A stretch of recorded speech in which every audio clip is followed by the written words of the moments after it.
A toddler heard crying in the bushes, and what he found next was heartbreaking. This is a story about kindness and trust. Let me know in the comments where you are listening from. It was just another quiet afternoon in the sleepy neighborhood of Pine Meadow Lane. The kind of place where time seemed to linger, where neighbors waved over fences, and children's laughter echoed like the wind chimes on porches. In the backyard of a modest yellow house with peeling paint on the garden shed, Liam, a 3-year-old boy with curly chestnut hair and eyes the color of spring grass, was lost in his own little world. The backyard was Liam's kingdom. His sandbox was a desert. The lilac bush was a castle. And the muddy puddle near the edge of the fence, well, that was a dangerous swamp no adventurer should ever enter. At least, that's what his mother, Clara, told him every time he got too close. Liam had just plopped down with his favorite toy truck, his knees already streaked with dirt, when he heard it. A sound. So muffled. Almost like a baby. He froze, his tiny fingers gripping the toy. There it was again, a whimper. High-pitched and sad, like someone crying, but not a someone. Not a person.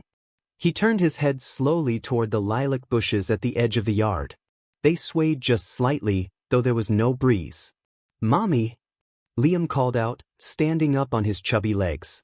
He pointed. "There's cryin' in the bush." Inside the house, Clara stirred her tea absently, smiling as she watched him through the kitchen window. He pointed toward the far end of the garden. Probably another imaginary creature. Last week he claimed there were tiny giraffes living under the deck. But then he started walking. Not running. Not skipping. Walking, slow and deliberate, like a boy on a mission. She frowned, setting down her mug and heading for the door. Liam crouched as he reached the bush, his heart thudding a little harder than usual. He didn't know why. He didn't know what he expected to find, maybe a bunny. Or maybe one of the neighbor's cats. But this sounded sad. It sounded like someone hurting. He pushed past the low branches with a grunt, his fingers brushing through leaves and sticks. And then he saw it. Huddled deep in the shade, barely more than a shadow at first, was a puppy. Or what looked like a puppy. But this one didn't look like the ones in Liam's picture books. Its fur was patchy and dirty, and its ribs stuck out from its sides like the wooden slats of Liam's toy boat. Its ears were back, eyes wide and glassy, and its body trembled as if the earth itself had gone cold. Liam stared. The creature blinked slowly. A weak, raspy whimper escaped its mouth. Its tail didn't wag. It didn't even lift its head. "Hi," Liam whispered, unsure if he should speak louder. "Are you cryin'?" He reached out his small hand instinctively, but the pup flinched so violently he pulled back. Something in Liam's chest felt tight. He didn't know what fear or pain or trauma were, but he knew sadness. He knew when something was lonely. And this dog was more alone than anything he'd ever seen. Behind him, Clara's voice rang out. "Liam, what did Mommy say about going into the bushes?" She stopped in her tracks. "Oh my God." She rushed forward, nearly tripping over her slippers as she crouched next to him. When she saw what he had found, her breath caught in her throat. Is that a dog?" she whispered, eyes already scanning the pup's fragile body. Liam nodded solemnly. "He's cryin', Mommy. He's so sad." Clara's motherly instincts kicked in like wildfire. She gently reached in, but the pup gave a weak growl and flinched again. Still, he was too weak to move. "We need to get him out," she said, almost to herself. "God, who would leave him here like this?" Liam stood beside her, still staring. "Is he dyin'?" The question stabbed at her heart. "No, baby," she said quickly, forcing a smile she didn't feel. "He's just really sick. But we're going to help him, okay?" Liam didn't respond right away. He bent down slightly, careful not to get too close, and said softly, "Don't worry, doggy. I'm Liam. I got you." The words came out half like a promise, half like a secret. And for just a moment, Clara thought she saw the puppy blink a little faster. A flicker of recognition. 20 minutes later, Clara had called her husband, Jason, and he was pulling up in their SUV, a blanket already laid out in the back seat. They didn't have a pet carrier, so she held the dog in her lap, wrapped in an old beach towel, careful not to touch the raw skin on his belly. Liam was buckled in next to her, eyes wide and silent. He kept reaching out to touch the towel, whispering, "It's okay, buddy," over and over. No one had officially named the dog yet. But to Liam, he was already Buddy. The nearest animal clinic was 20 minutes away, and every minute felt like an hour. Clara kept checking to see if the puppy was still breathing. Jason kept glancing nervously at the rearview mirror. And Liam sat stiller than any toddler ever had in the history of car rides. When they arrived at the clinic, the receptionist took one look and called the vet immediately. A whirlwind of motion followed, gurney, 4 hushed voices, rubber gloves.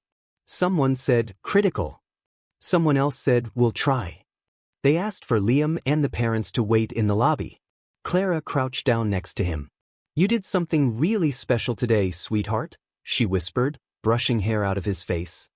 He looked up at her with tear-glassy eyes. "Will Buddy die?" Clara swallowed the lump in her throat. "The doctors are going to do their very best to help him. That's all we can hope for right now." Liam nodded solemnly, then curled up in the waiting room chair. He clutched his truck in one hand and in the other, a small piece of the towel that had wrapped around Buddy. He held it like it was something sacred. Clara sat beside him, one arm around her son, and stared at the clinic door, willing it to open. Somehow, everything had changed in a single afternoon. And none of them were ever going to be the same again. The sterile smell of antiseptic filled the air like a silent warning. Clinical. A place where the line between hope and heartbreak was thinner than a whisper. Clara shifted in the vinyl waiting room chair, trying to keep herself together. Jason sat beside her, hands clasped tight like he was praying, though he hadn't spoken in 10 minutes.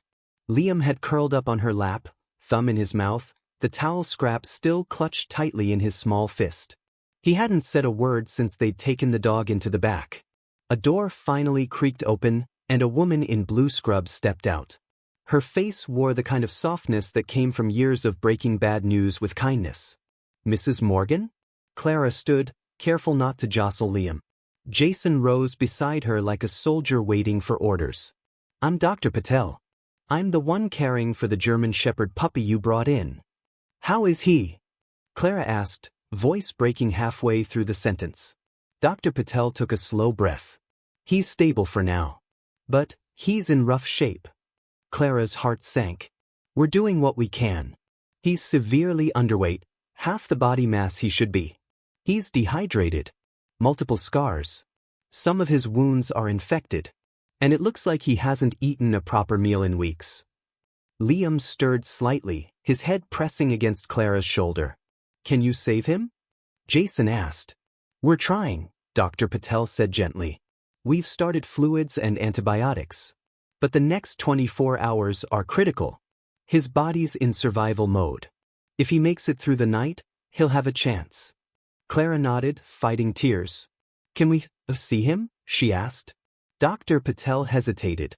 "He's in isolation right now. But," she looked down at Liam, "maybe just a minute." They followed her down the hallway, past kennels with barking dogs and sleepy cats. But the air shifted as they neared a small room behind a closed glass door. It was quiet inside. The light was dimmed. Machines beeped steadily. The pup, Buddy, was lying on a soft blanket, tubes and wires trailing from his tiny frame. His eyes fluttered open as they approached. Clara covered her mouth. Jason put a hand on her back. Liam slipped from her arms before she could stop him and toddled to the edge of the glass. He pressed his palm to it gently. "Hi, Buddy," he whispered. Inside the room, the puppy's ear twitched. His head shifted, barely. His tail didn't wag, but his eyes locked on Liam like he remembered. "It's me," Liam said. "I found you." Buddy blinked. And then, to everyone's surprise, his tongue lolled out in a small, tired movement. Not a bark. Not a whimper. Just a flicker of life. Dr. Patel smiled softly. "That's the first time he's reacted to anyone since we brought him in." "Can we take him home?" Liam asked. Clara knelt beside him. "Not yet, baby. He has to get better first." Liam frowned, thinking hard. "But he needs me." Dr. Patel gave Clara a sideways glance. "He might be right. Emotional connection matters. Some dogs shut down completely. but he seems to be holding on. Clara looked up. Are you saying we should come back? I'm saying if this bond is real, it might help. If you're open to it, you can visit him tomorrow. Maybe bring something familiar, your voice, your scent. Sometimes that's all it takes. Clara nodded slowly. We'll come every day. That night at home was oddly silent. No cartoons. No toys scattered across the floor. Liam wasn't in the mood to play. He sat in the living room wrapped in his blankie, staring at the towel they'd brought Buddy in, now folded gently on the coffee table. At bedtime, he refused to sleep in his bed. Buddy's alone, he whispered. Clara ended up tucking him into the couch, with his stuffed puppy, Max, nestled beside him. She sat on the floor, brushing his curls from his forehead. You know, when you found him today, you saved his life. Liam blinked slowly, his lashes heavy with sleep. You were brave, she added. Not everyone listens to the sounds others don't hear. Buddy was crying, Liam murmured. I had to help. And then he was asleep. The next day, they returned to the clinic. Dr. Patel was already waiting, clipboard in hand. Good news, he made it through the night. Clara exhaled. Jason grinned. Liam lit up like sunrise. He's not out of the woods, but he's responding better than expected. We're going to continue 4 fluids and meds. But yes, you can see him. This time, they were allowed into the room one at a time. Liam was first. He stepped inside quietly, walking like someone entering a sacred place. Buddy was lying in the same position, but his eyes opened when Liam approached. Hi, Buddy, Liam said, pulling out his toy truck. I brought this for you. He placed the toy gently on the edge of the blanket. Buddy didn't move, but his eyes never left the boy. Liam sat down cross-legged on the floor and began talking. About the sandbox. About his favorite color, yellow. About how he hated broccoli. He told Buddy that he missed him and that they were going to be best friends forever.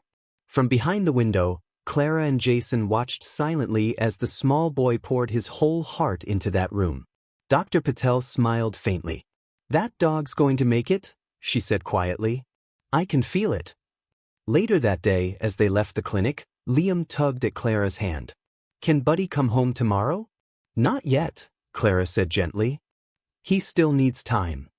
But he will come home, right? Clara paused, looked down at her son, his hopeful little face, his fierce loyalty. She squeezed his hand. Yes, baby. One day soon.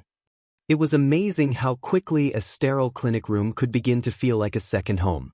Every day after breakfast, Clara would pack a bag, a coloring book, Liam's favorite stuffed animals, sometimes a small plastic truck or two. Jason would usually meet them on his lunch break, and Dr. Patel had made it an unofficial routine, Liam's daily visit to Buddy. On the 4th day, Buddy was strong enough to lift his head.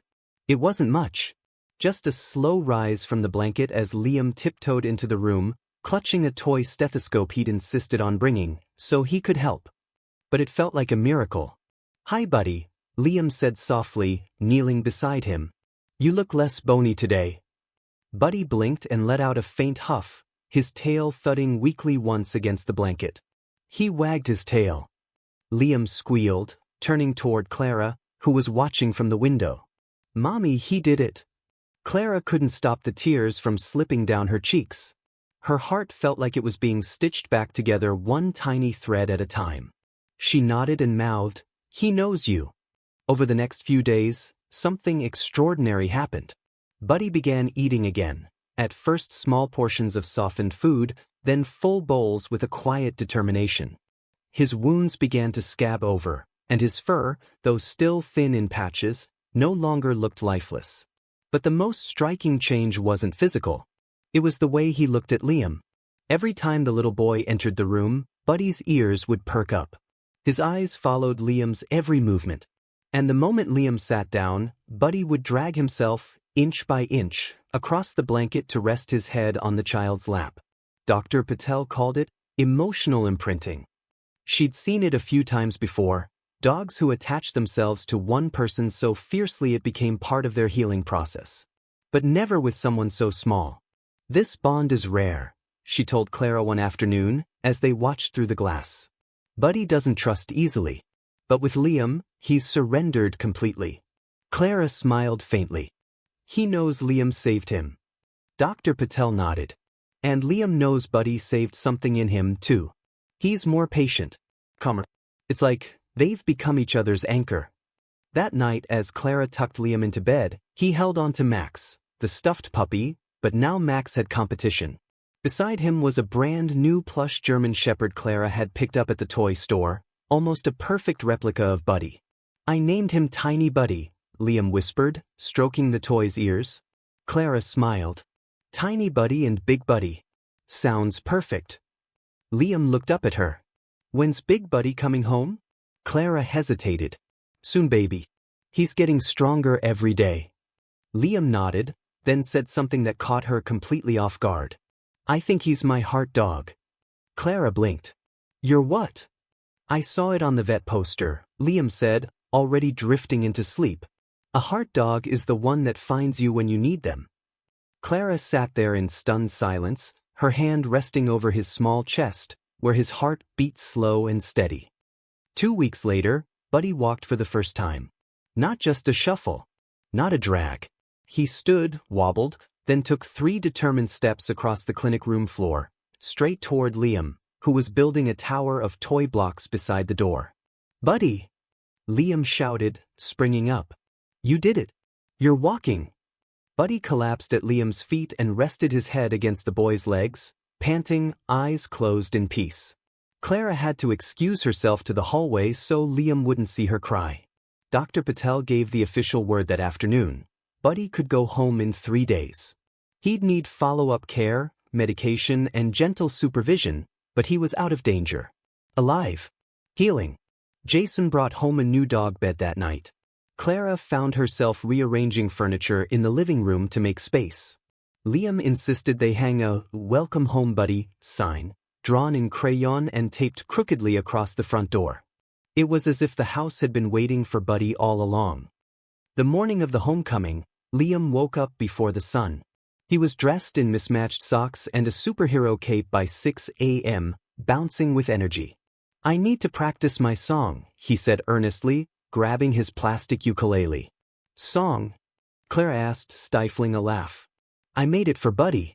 So he knows we're his family now. The lyrics were simple, mostly about sandwiches and belly rubs. But when Buddy finally walked through the front door, bandaged but standing tall, and Liam sang with his whole heart, Buddy did something that stopped everyone in their tracks. He barked. Not a weak whimper. Not a growl. A joyful, strong, tail-wagging bark that echoed through the house like a proclamation. I'm home. Liam dropped the ukulele and ran to him. Buddy braced himself like he'd been waiting for that moment for a lifetime. Liam threw his arms around the dog's neck and pressed his cheek into the soft, healing fur. You came back, he whispered. Buddy licked his face, one long, messy swipe that made Liam giggle uncontrollably. From the doorway, Clara and Jason watched, arms around each other. In the span of a few weeks, a nearly broken puppy and a curious toddler had built something unshakable. Something pure. A bond beyond logic or language. They weren't just boy and dog. They were soulmates. For the first time in weeks, the house on Pine Meadow Lane felt full again. Buddy's slow, lumbering footsteps across the living room floor became the background music of everyday life. His food bowls sat proudly beside Liam's high chair. His bed, though he rarely used it, preferring the cool tile floor, was tucked into the corner near the family couch. Wherever Liam went, Buddy followed, a gentle shadow with eyes full of trust and devotion. They played together in the backyard every afternoon. Liam would pretend the sandbox was a spaceship and Buddy was his brave co-pilot. If Liam fell, Buddy was there in an instant, gently nudging him to stand back up. If Liam cried, Buddy would rest his head in the boy's lap until the tears stopped. It was perfect. Until the call came. Clara was folding laundry one quiet Thursday morning when her phone buzzed with an unknown number. Thinking it might be a follow-up from the vet, she answered casually. Mrs. Morgan? The voice on the other end said. This is Officer Ramirez with Pine County Animal Control. Her heart jumped. I'm calling about the German Shepherd you rescued, Buddy. We ran the chip. There's a development. Clara sat down on the edge of the bed, suddenly cold. We were able to trace the original registration. A woman came forward claiming to be his previous owner. She says the dog was stolen from her property 6 months ago. Clara's mouth went dry. What? But he was in terrible condition. He was abandoned. Starving. I understand, the officer said carefully. We're not saying she's getting him back immediately. But legally, if she has proof of ownership, we have to investigate. Clara's voice trembled. We've taken care of him. He almost died. I know, ma'am. That's why we're handling this delicately. But she's within her rights to request a meeting. The pause. She wants to see the dog. Clara said nothing at first. Then finally, what's her name? Vanessa Price. Clara jotted it down with shaky fingers. After she hung up, she just sat there, staring at the floor, the folded laundry forgotten. When Liam came in an hour later with a scribbled drawing of Buddy, she pulled him into her lap and hugged him longer than usual. The meeting was scheduled for the following afternoon at the animal control facility. Jason took the rest of the day off to come with them. Dr. Patel had already warned them, prepare for anything. They arrived early, Buddy calm but alert, tail wagging faintly as Liam stroked his ears from the back seat. Clara's stomach churned as they walked into the building. The receptionist pointed them toward a private conference room. Vanessa was already inside. She was in her late 20s, well-dressed, sitting stiffly in a chair with a binder on her lap. Her eyes darted up when she saw the family enter, especially the boy and the dog. That's him, she said quietly, standing. That's Max. His name is Buddy, Liam said, frowning as he hugged the dog's neck. Clara squeezed his shoulder gently. Vanessa stepped forward, hand outstretched toward the dog. Come here, Max, Mama's here. Buddy didn't move. He stared at her for a long moment. Then he backed up, his tail tucked low, his ears flattened. A low growl rumbled from his throat. Clara froze. So did Jason. Vanessa pulled her hand back quickly. He's just confused, she said, though her voice wavered. It's been a long time. He was stolen right from my backyard. Stolen? Jason asked. He was half dead in our bushes. Looked like he'd been beaten and starved. Vanessa's face twisted. I didn't do that. Someone must have taken him and hurt him. I tried to file a report back then, but they told me dogs go missing all the time. Clara stepped forward, her voice calm but firm. If you don't mind me asking, why didn't you follow up? He had a chip. Why didn't you mark him as lost or stolen in the registry? Vanessa faltered. I thought I did. Maybe it didn't go through. I don't know. Dr. Patel entered then, carrying a manila folder. She greeted everyone and took a seat, sliding the folder across the table. I brought Buddy's medical report, she said. Just so we're all on the same page. She opened it, revealing photos of Buddy's emaciated frame the day he arrived, the infected wounds, the blood work. Vanessa paled. I loved him, she whispered. Did you ever take him to a vet before he disappeared? Claire asked. No. I mean, he was just a puppy. He seemed healthy. Dr. Patel's brow lifted. According to the chip data, he was registered at 12 weeks, but never brought in after that. No vaccinations. No wellness checks. Vanessa opened her mouth, then closed it. For a long moment, the room was silent, except for the soft sound of Liam humming beside Buddy, stroking his fur with one small hand. Then Dr. Patel spoke again. Regardless of the past, this dog has clearly formed a primary bond. His behavioral response toward Liam is protective, not submissive. That tells me everything I need to know about where he feels safe. Vanessa sat back, lips pressed into a thin line. I'm not trying to hurt anyone, she muttered. I just wanted to know what happened to him. I didn't expect all this. She stood slowly, her eyes lingering on Buddy, who was now completely curled around Liam, his gaze never leaving the woman. I guess he's made his choice. Clara let out a breath she didn't realize she'd been holding. Vanessa walked to the door, then turned one last time. Take care of him, she said, her voice softer now. I think maybe he was meant to find you. That night, Liam and Buddy curled up together on the living room rug. The whole house was quiet, wrapped in a peace that felt hard-earned. Jason turned to Clara as they watched their son stroke the dog's ears. She could have made it a battle. She could have, Clara agreed. But she didn't. Do you think she really cared about him? Clara hesitated. Maybe. Or maybe she just didn't know how to. She looked back at Liam and Buddy. But we do. For a little while, things were calm again. The meeting with Vanessa had left Clara feeling shaken, but hopeful. It seemed like the worst was behind them. Buddy was thriving. He'd gained weight, his wounds were healing beautifully, and his coat had begun to shine in the afternoon sun like it had never known pain. But peace has a way of slipping through fingers just when you start to believe in it. 1 week after the meeting, the letter arrived. It came in a plain white envelope with an official seal. Clara almost threw it out, mistaking it for another vet bill. But the return address said, Pine County Municipal Court. She opened it with trembling hands. Her eyes scanned the words, petition for ownership reassignment, request for immediate custody, preliminary hearing scheduled, and her stomach dropped. Jason, she called, her voice sharp with panic. He read the letter twice, then a third time. She's filing for legal ownership? I thought she let it go. Clara's voice cracked. She must have changed her mind. Or someone talked her into it. Maybe she saw Buddy in the news. Remember that photo the clinic shared on their page? Jason ran a hand down his face. It doesn't matter.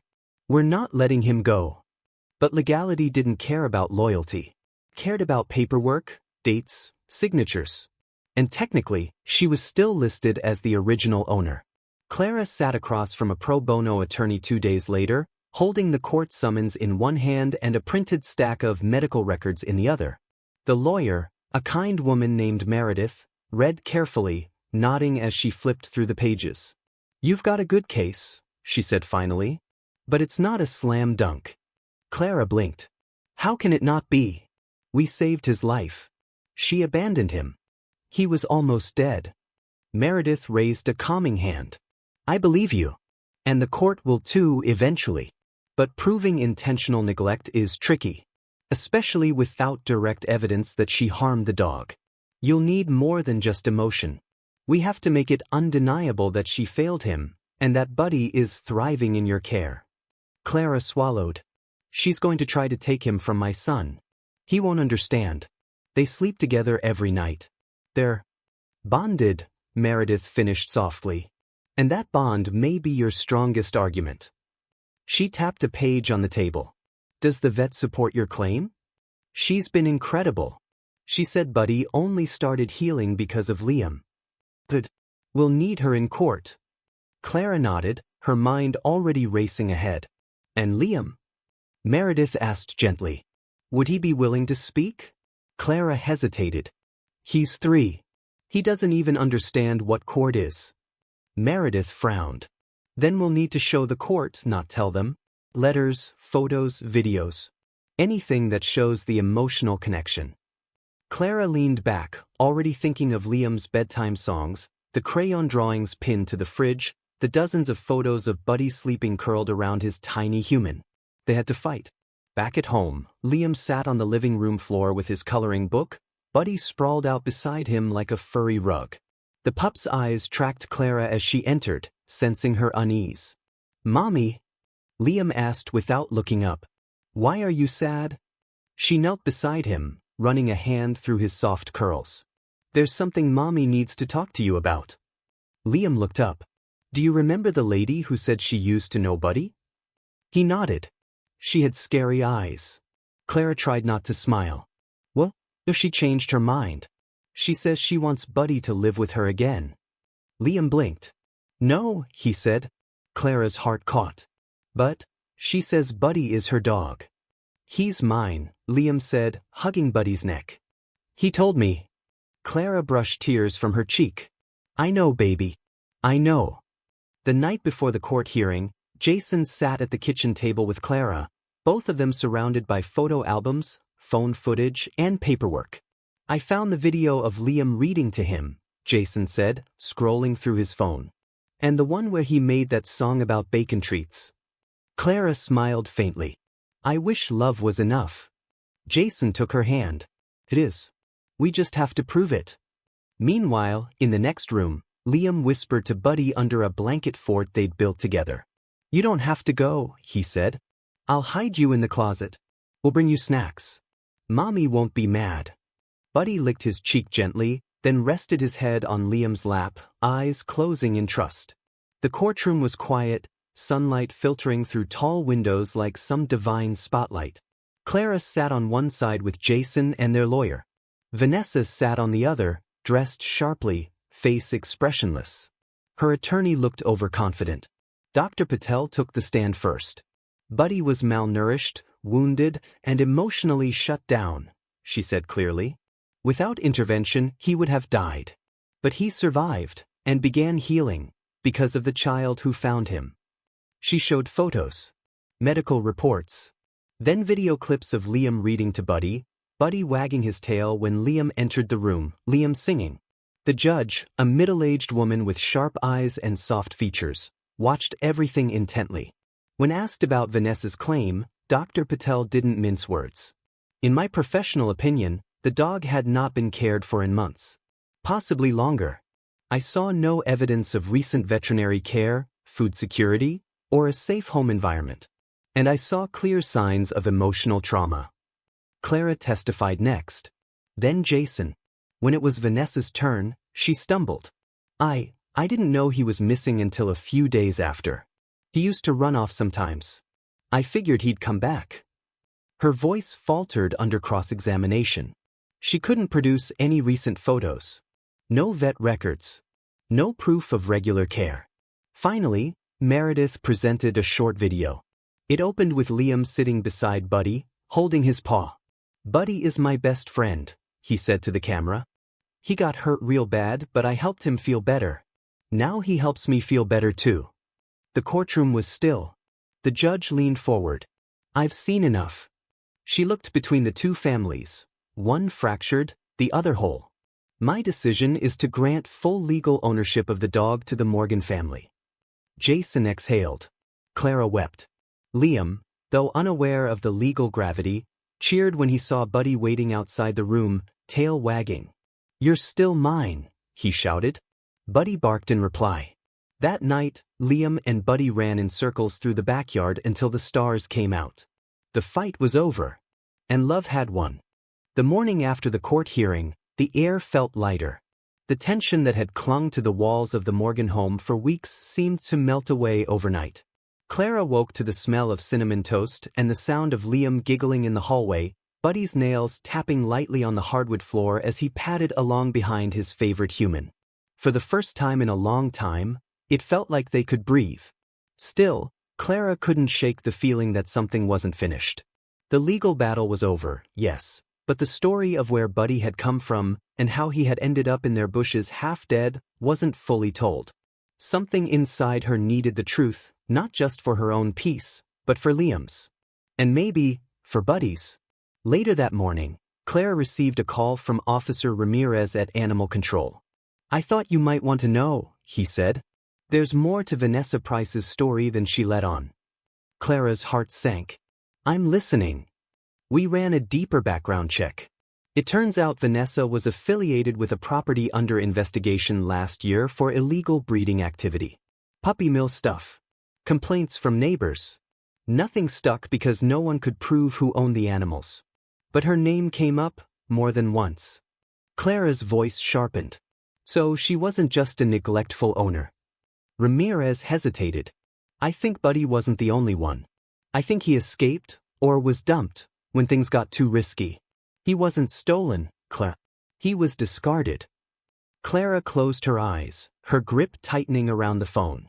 She looked out the window, where Liam was sitting on the porch steps, Buddy resting beside him, the boy's hand absently running over the dog's head as he sang a soft, made-up song. Can you do anything about it? She asked quietly. We're reopening the case. And we could use your help. That afternoon, Officer Ramirez arrived with a second officer and 2 folders full of documents. They sat around the dining table as Clara and Jason listened intently. There's a pattern, Ramirez explained. Dogs registered to different people but all connected to that same property. The animals are kept until they're no longer useful, Too sick, too old, or too hard to sell. Then they vanish. No records. No vet history. Just gone. Jason shook his head. And Buddy was one of them? We believe so, Ramirez said. And we believe Liam's discovery of him, well, that may have saved more than just one life. If we can get a warrant, we may be able to shut it down for good. He paused, then added, would you be willing to speak to the press? Help raise awareness. Clara hesitated. We're private people. We didn't do this for attention. I know. But stories like Buddy's, they change hearts. And sometimes they shine light into places people try very hard to keep dark. Clara looked at Jason, who nodded slowly. Then she looked out at Liam and Buddy, now rolling around in the grass, pure joy on both their faces. We'll do it. The story hit local news the next day, then quickly spread to regional outlets. The headline read, Toddler finds abandoned German Shepherd, the truth behind his rescue shocked investigators. The article shared Buddy's journey, how he was found, how he recovered, the fight to keep him, and the deeper investigation now unfolding. Photos of Liam and Buddy together, one with Liam's small arm wrapped around the dog's neck, captured hearts across the state. Donations flooded the animal clinic. Messages of support poured in. One letter simply read, thank you for listening to a cry that others ignored. Then came the tips. Former neighbors, past volunteers, even a young woman who claimed to have once worked for Vanessa under the table, all coming forward with details. Records were shared. Photos. Memes. Finally, enough to act. Within a week, the police raided the property. Over 30 dogs were rescued. Many were malnourished. Some were pregnant. Some were barely clinging to life. But they were alive. And Buddy had led them there. When Clara told Liam the news, she knelt beside him in the yard, holding his hands in hers. Remember how you found Buddy when he was crying in the bushes? She asked. Liam nodded. He needed help. Well, now you and Buddy helped other doggies too. A lot of them. Liam blinked. Really? Really, she said, smiling. You saved them. Liam looked over at Buddy, who sat a few feet away, tongue hanging out lazily as he watched a squirrel dash across the fence. I think Buddy knew, Liam said quietly. He knew we had to help. A few days later, the rescue center organized a small event to honor the people who made the investigation possible. The Morgans were the guests of honor. Liam wore a little button-down shirt and held Buddy's leash with pride. The other dogs barked and wagged as they were led in by volunteers. Most were still recovering but safe now. Dr. Patel gave a short speech. Officer Ramirez shared updates. Then the head of the shelter stepped up and said, Today we recognize a hero. Not just for finding one lost dog, but for changing the story for so many others. Liam Morgan may only be 3 years old, but he reminded us all what it means to care, to act, and to believe that every cry deserves an answer. The crowd clapped. Buddy barked. Liam smiled shyly and whispered to Buddy, I think they're talking about you too. That night, the sky was velvet and dotted with stars. Liam and Buddy lay side by side in the backyard, staring up at the constellations. Jason sat nearby in a lawn chair, guitar in hand, strumming a soft tune. Clara brought out mugs of warm milk and a biscuit for Buddy. As the stars blinked above, Clara looked at the dog that once trembled under leaves, and the boy who refused to leave his side. So much had changed. But one thing had stayed the same. It all started with a cry in the bushes. And a little boy who listened. Summer was in full bloom on Pine Meadow Lane. The hydrangeas along the sidewalk had burst into blue and lavender clouds, and the days stretched long and golden. For Liam and Buddy, it was paradise. They played together every morning, napped together every afternoon, and fell asleep each night curled up like two puzzle pieces that were never meant to be apart. Buddy was strong now. His once frail frame had filled out, and his coat gleamed in the sun like a burnished bronze. Strangers still recognized him from the news and smiled when they passed by during walks, often stopping to say, Hey, that's the miracle dog. Or, that's Liam's Buddy. And Liam, always shy, would just grin and say, He's not a miracle. He's my best friend. It felt like life had finally settled into something warm and whole. until the sirens came. It was a Tuesday. Clara was at the store, and Jason had taken a quick work call in the front room. Liam had been playing in the backyard with Buddy, his plastic dump truck loaded with pebbles, a juice box beside him in the grass. The sun was bright. The wind was calm. And then, in the blink of an eye, the gate creaked open. No one heard it. A delivery driver, in a rush, had left it unlatched after dropping off a box. The breeze pushed it just enough, and Liam, curious as ever, followed the soft clang of the latch. Buddy followed him. The sidewalk was quiet. Across the street, a red ball sat in a neighbor's yard, right at the edge of the curb. Liam stepped outside the gate, eyes locked on it. He crossed the sidewalk. His small hand reached out. He didn't see the speeding car. But Buddy did. It all happened in a breath. Jason heard the barking first, a sharp, frantic sound he had never heard come from Buddy before. Then the squeal of tires. Then a scream. When he reached the front yard, his heart nearly stopped. Liam was sitting on the pavement, wide-eyed and frozen. His hands were scraped. His elbow bleeding. But he was okay. Buddy lay beside him. Unmoving. The world blurred. Jason dropped to his knees, already shouting for help, his hands trembling as he pressed them gently to Buddy's side. Clara pulled into the driveway seconds later, groceries forgotten in the trunk as she ran, sobbing, toward the sirens now wailing down the street. "He saved him," Jason kept repeating, his voice cracking. "Clara, he jumped in front of him." Buddy was alive. Barely. But his breathing was shallow. His back leg twisted unnaturally. Blood pooled beneath his side where the car had clipped him. Liam stood silently between his parents, clutching a juice box in one hand and Buddy's fur in the other. At the emergency vet clinic, the family waited in silence. Hours passed. Finally, Dr. Patel appeared, her face serious but not hopeless. "He's stable," she said. "He has internal bruising, and his hind leg is fractured, but there's no spinal damage." He was lucky. If he hadn't absorbed that impact, Liam wouldn't have walked away. Clara's knees gave out. Jason caught her. Liam, still silent, pulled the blanket from his lap and whispered, "Can I see him?" Dr. Patel hesitated, then nodded. The room was dimly lit, the soft beep of monitors filling the air. Buddy lay on his side, leg bandaged, for trailing from one paw. His eyes fluttered open when Liam entered. The moment he saw the boy, his tail gave the faintest wag. "Hi, Buddy," Liam said, climbing up onto the edge of the bed. "You're really brave."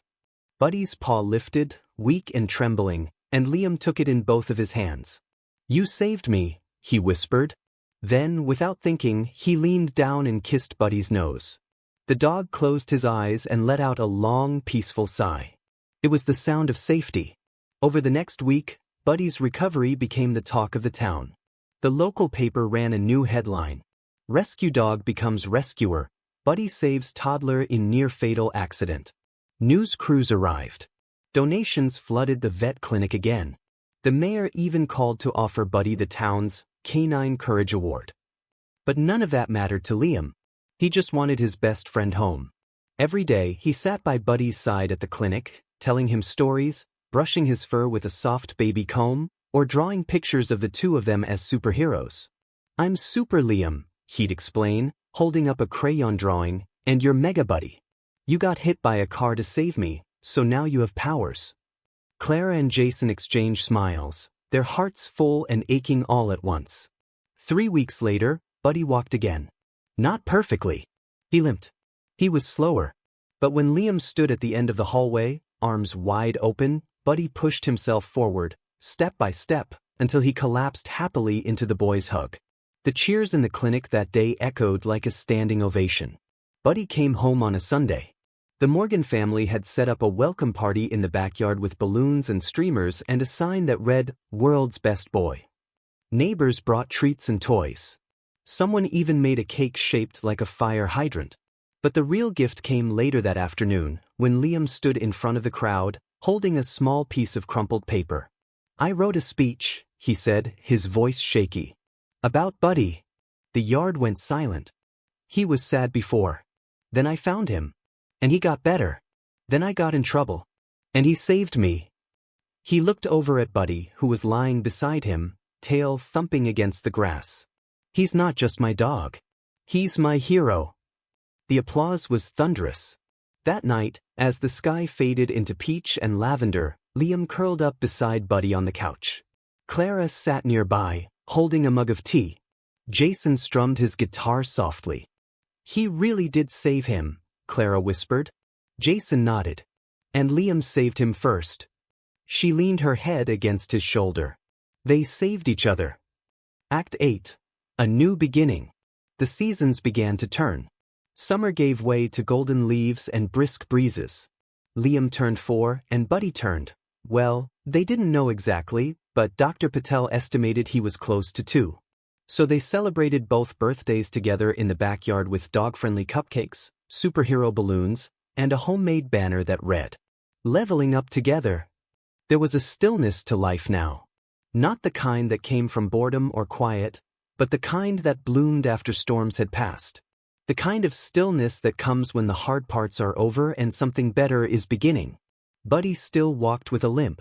It didn't stop him from following Liam everywhere, through leaf piles, into pillow forts, even to preschool drop-off, where he waited in the back seat with his head poking out the window, ears perked, eyes tracking the door until Liam ran back out again hours later.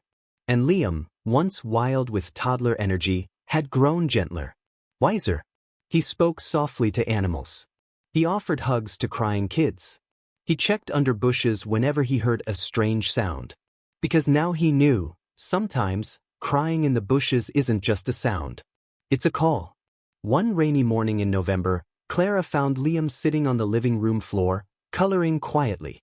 His masterpiece of the day was a crayon drawing of him and Buddy standing under a rainbow, capes fluttering behind them.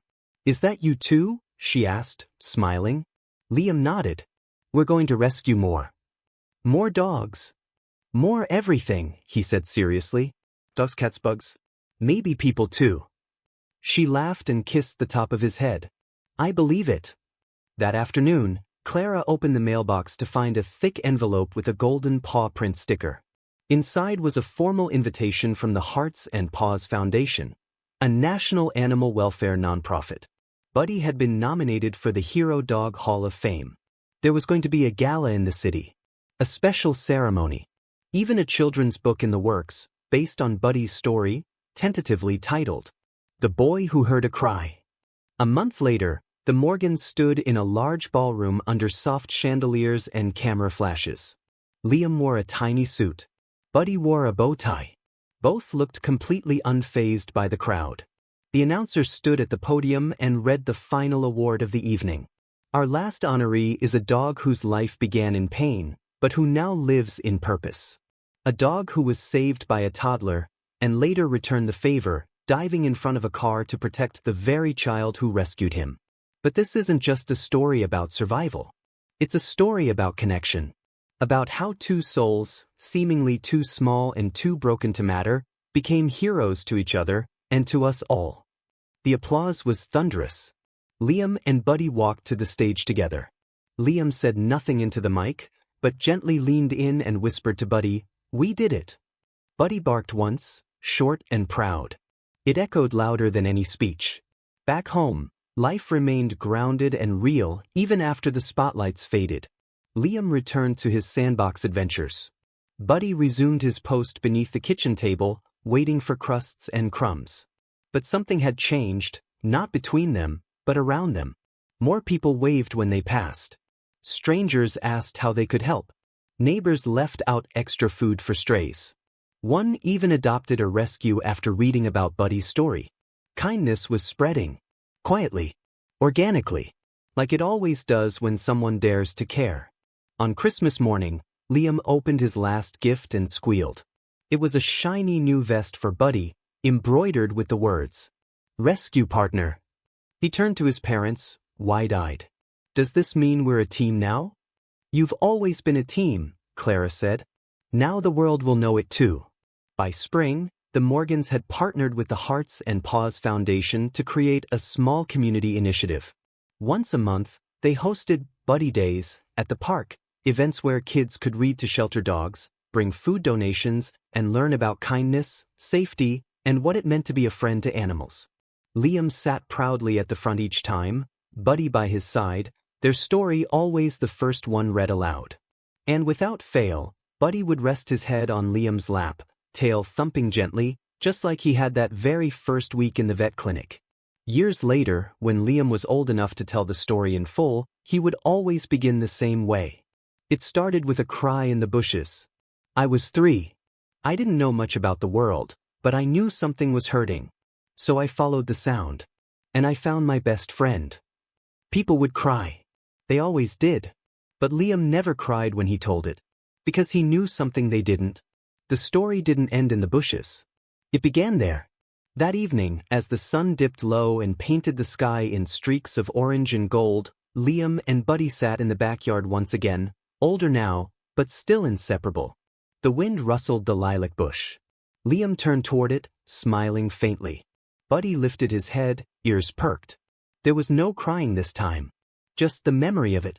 And the gentle silence of a life fully lived. If you like this story, please leave a like and subscribe.